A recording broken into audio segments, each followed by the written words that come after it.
أعوذ بالله من الشيطان الرجيم. بسم الله الرحمن الرحيم. الحمد لله الذي أنزل على عبده الكتاب ولم يجعل له عوجا قيما لينذر بأسا شديدا من لدنه ويبشر المؤمنين الذين يعملون الصالحات أن لهم أجرا حسنا ماكثين فيه أبدا وينذر الذين قالوا اتخذ الله ولدا ما لهم به من علم ولا لآبائهم كبرت كلمة تخرج من أفواههم إن يقولون إلا كذبا فلعلك باقع نفسك على آثارهم إن لم يؤمنوا بهذا الحديث أسفا إنا جعلنا ما على الأرض زينة لها لنبلوهم أيهم أحسن عملا وإنا لجاعلون ما عليها صعيدا جرزا أم حسبت أن أصحاب الكهف والرقيم كانوا من آياتنا عجبا إذ أوى الفتية إلى الكهف فقالوا ربنا آتنا من لدنك رحمة وهيئ لنا من أمرنا رشدا وضربنا على آذانهم في الكهف سنين عددا ثم بعثناهم لنعلم أي الحزبين أحصى لما لبثوا أمدا نحن نقص عليك نبأهم بالحق إنهم فتية آمنوا بربهم وزدناهم هدى وربطنا على قلوبهم إذ قاموا فقالوا ربنا رب السماوات والأرض لن ندعو من دونه إلها لقد قلنا إذا شططا هؤلاء قوم اتخذوا من دونه آلهة لولا يأتون عليهم بسلطان بين فمن أظلم ممن افترى على الله كذبا وإذ اعتزلتموهم وما يعبدون إلا الله فأووا إلى الكهف ينشر لكم ربكم من رحمته ويهيئ لكم من أمركم مرفقا وترى الشمس إذا طلعت تزاور عن كهفهم ذات اليمين وإذا غربت تقرضهم ذات الشمال وهم في فجوة من ذلك من آيات الله من يهد الله فهو المهتد ومن يضلل فلا تجد له وليا مرشدا وتحسبهم أيقاظا وهم رقود ونقلبهم ذات اليمين وذات الشمال وكلبهم باسط ذراعيه بالوصيد لو اطلعت عليهم لوليت منهم فرارا ولملئت منهم رعبا وكذلك بعثناهم ليتساءلوا بينهم قال قائل منهم كم لبثتم قالوا لبثنا يوما أو بعض يوم قالوا ربكم أعلم بما لبثتم فابعثوا أحدكم بورقكم هذه إلى المدينة فلينظر أيها أزكى طعاما فليأتكم برزق منه وليتلطف ولا يشعرن بكم أحدا إنهم إن يظهروا عليكم يرجموكم أو يعيدوكم في ملتهم ولن تفلحوا إذا أبدا وكذلك أعثرنا عليهم ليعلموا أن وعد الله حق وأن الساعة لا ريب فيها إذ يتنازعون بينهم أمرهم فقالوا ابنوا عليهم بنيانا ربهم أعلم بهم قال الذين غلبوا على أمرهم لنتخذن عليهم مسجدا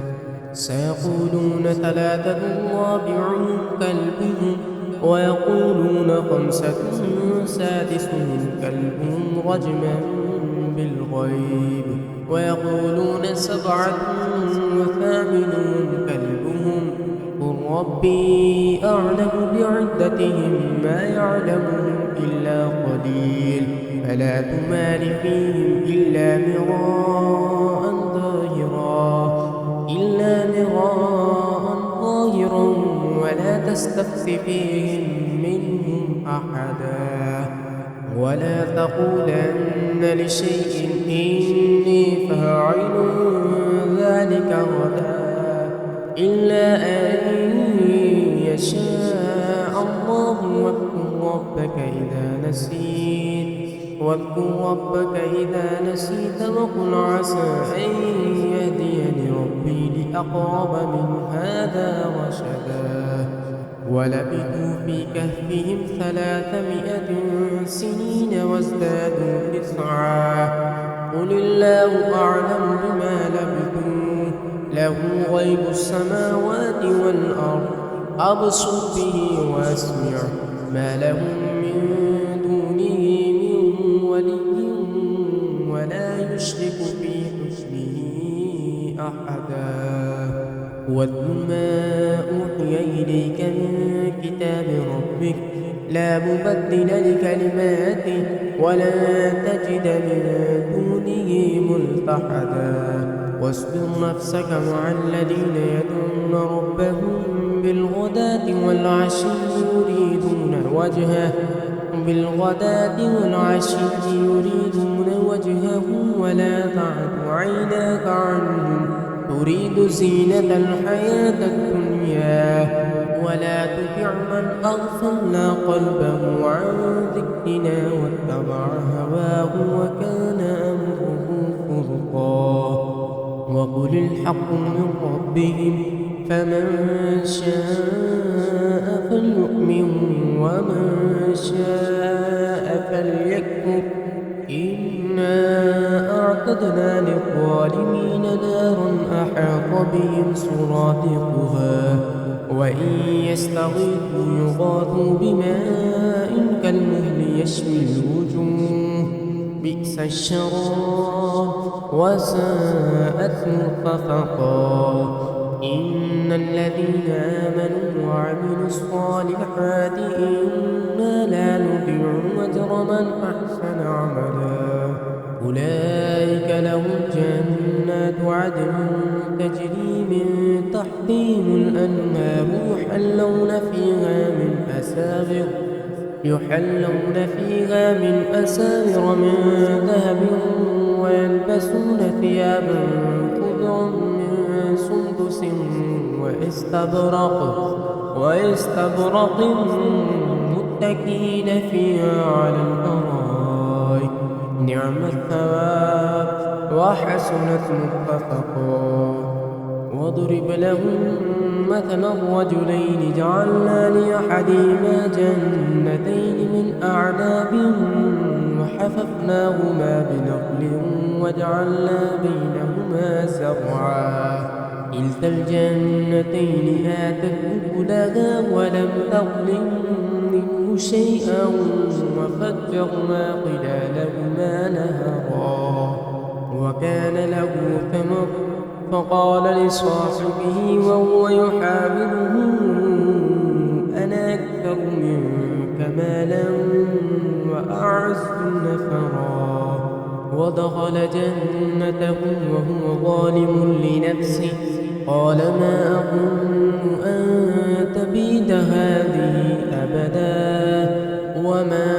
أظن الساعة قائمة ولئن رددت إلى ربي لأجدن خيرا صاحبه وهو يحاوره وكفرت بالذي خلقك من تراب ثم من نطفة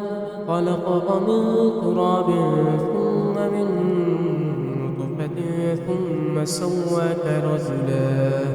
لكن هو الله ربي ولا أشرك بربي أحدا ولولا إذ دخلت جنتك قلت ما شاء الله لا قوة إلا بالله إن ترني أنا أقل منك مالا وولدا فعسى ربي أن يؤتيني خيرا من جنتك ويرسل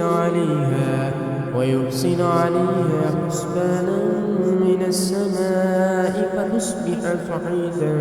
زلقا أو يصبح ماؤها غورا فلن تستطيع له طلبا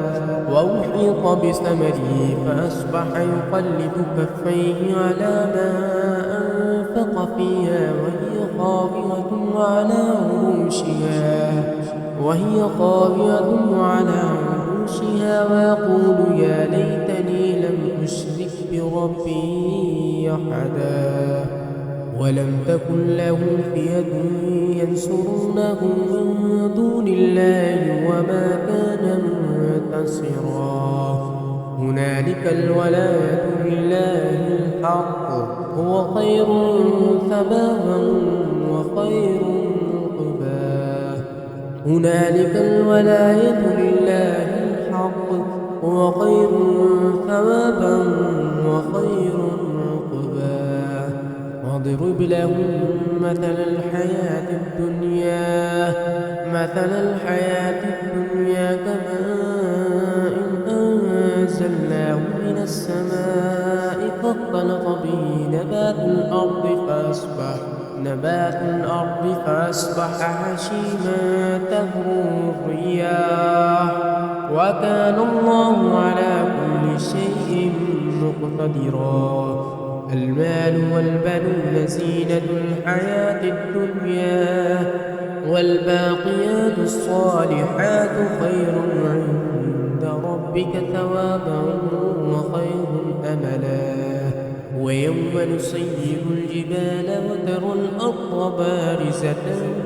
وحشرناهم فلم نغادر منهم أحدا وعرضوا على ربك صفا لقد جئتمونا كما خلقناكم أول مرة بل زعمتم أن لن نجعل لكم موعدا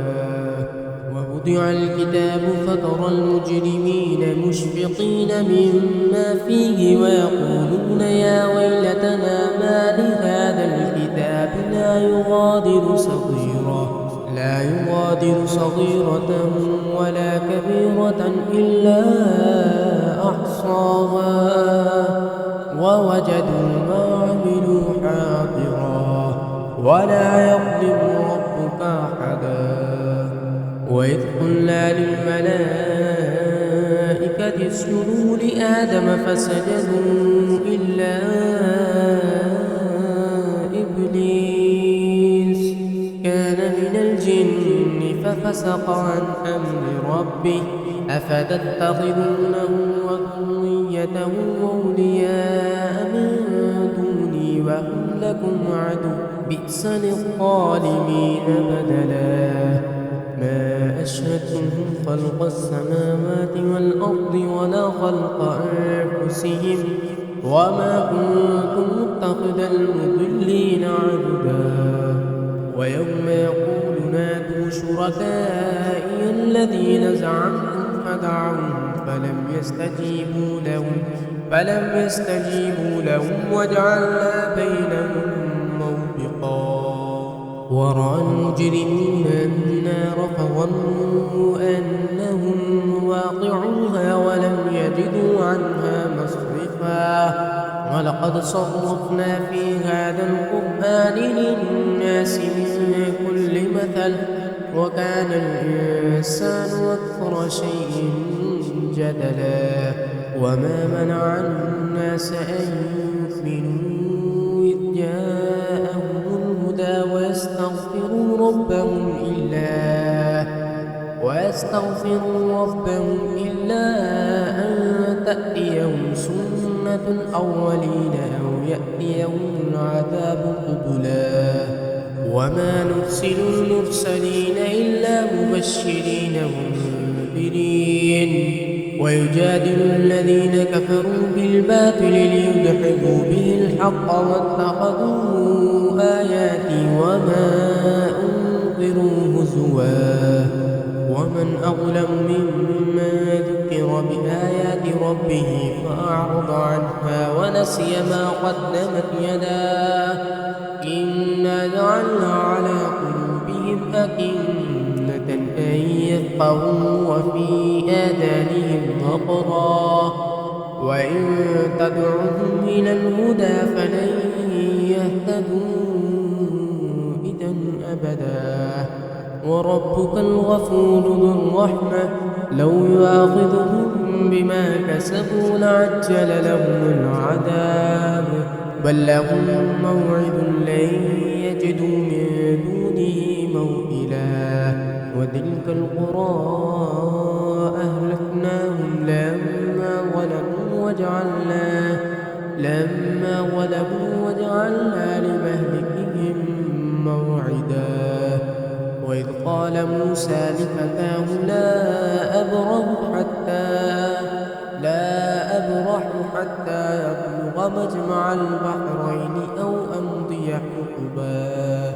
فلما بلغا مجمع بينهما نسيا حوتهما فاتخذ سبيله في البحر سربا فلما جاوزا قال لفتاه آتنا غداءنا لقد لقينا من سفرنا هذا نصبا قال رأيت إذ أوينا إلى الصخرة فإني نسيت الحوت وما أنسانيه إلا الشيطان أن أذكره واتخذ سبيله في البحر عجبا قال ذلك ما كنا نبغي فارتدا على آثارهما قصصا فوجدا عبدا من عبادنا آتيناه رحمة من عندنا وعلمناه من لدنا علما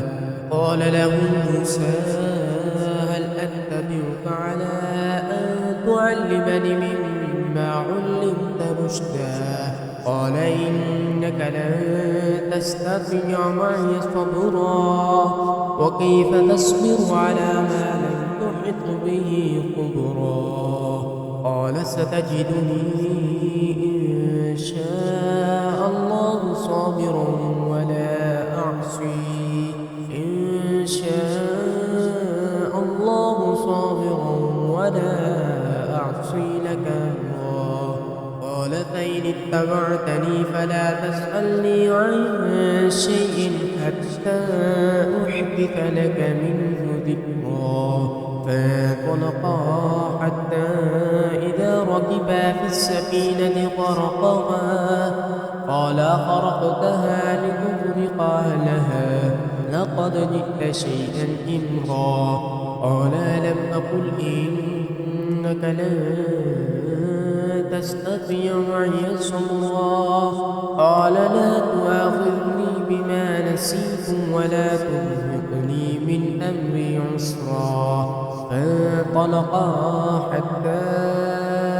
إذا لقيا غلاما فقتله قال قتلت نفسا زكية بغير نفس لقد جئت شيئا نكرا قال لم أقل لك إنك لن تستطيع معي صبرا قال إن سألتك عن شيء بعدها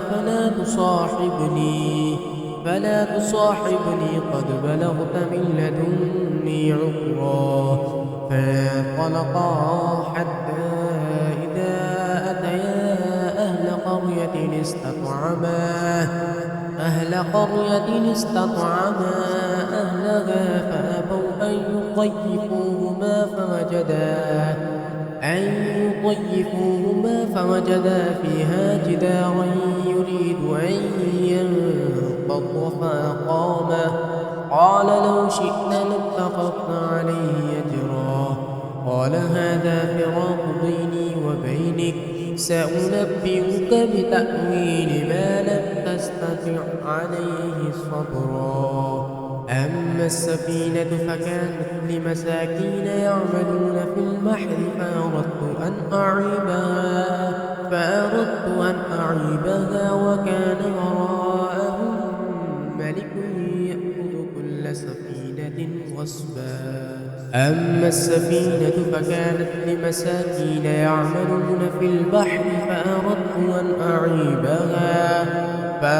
أن أعيبها وكان وراءهم ملك يأخذ كل سفينة غصبا وأما الغلام فكان أبواه مؤمنين فخشينا أن يرهقهما طغيانا وكفرا فأردنا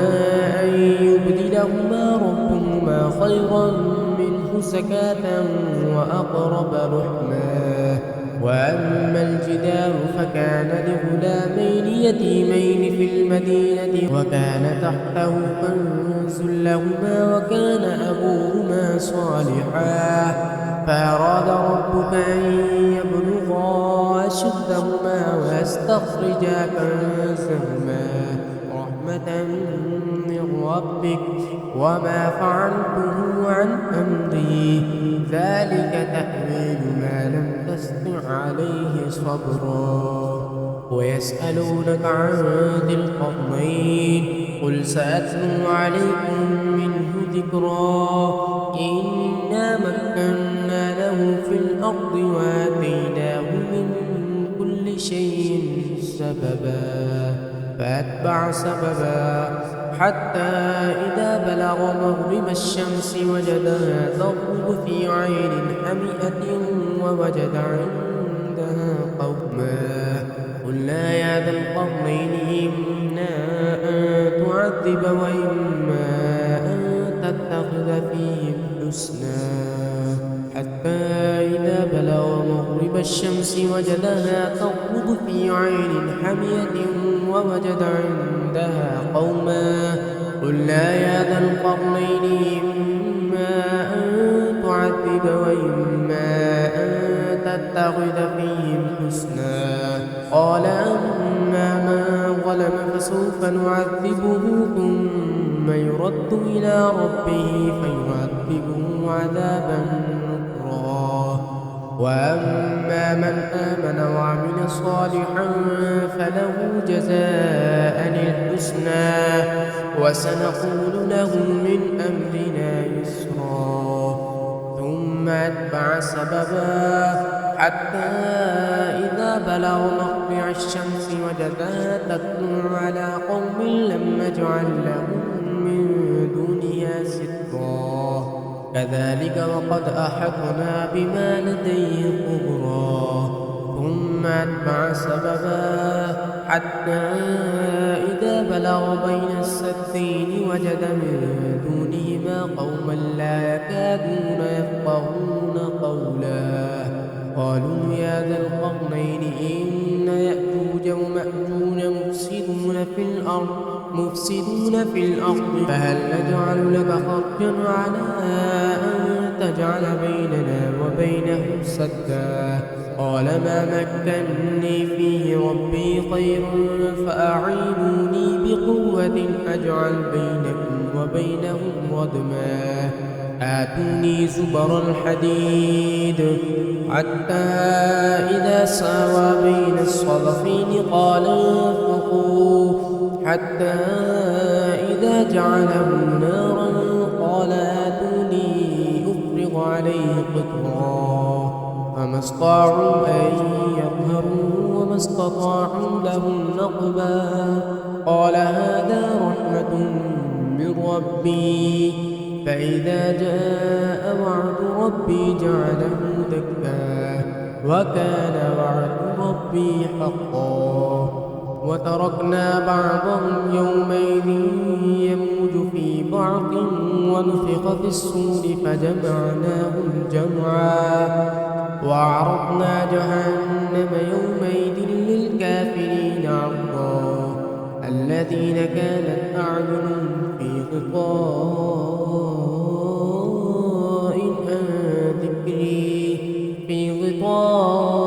عن ذكري وكانوا لا يستطيعون السمع أفحسب الذين كفروا أن يتخذوا عبادي من دوني أولياء إنا أعتدنا جهنم للكافرين نزلا قل هل ننبئكم